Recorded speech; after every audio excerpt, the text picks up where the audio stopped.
Es stāvu pie Rīgas dzemdībnām. Šeit sākas dzīvība. Šeit sākas mūsu tauta. Šeit piedzima arī mani abi dēli. 2025. gadā visā Latvijā piedzima 11,931 bērns. Par 7% mazāk nekā gadu iepriekš. Dzimstība krīt jau gadiem. Es stāvu Meža kapos.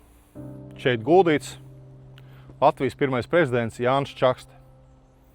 50 metrus no šejienes ir arī manas mātes dzimtes kapi.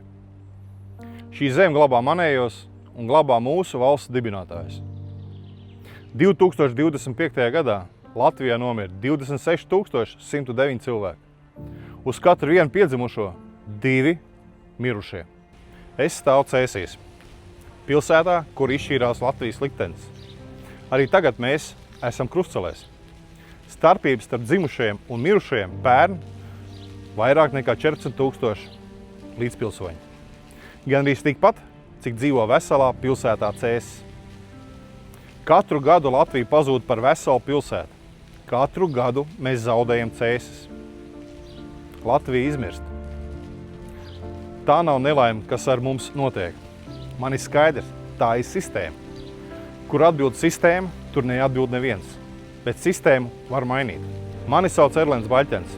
Esmu zvērnāts advokāts. Gadiem esmu tiesā vērsies pret pašu Saeimu un valdību un esmu redzējis no iekšpuses, kā sistēma ir uzbūvēta. Tā ir uzbūvēta tā, lai neviens ne par ko neatbild. Es vairs nevaru klusēt. Man reiz pietiek. Es pievienojos partijai Mēs mainām noteikumus. Pievienojas arī tu.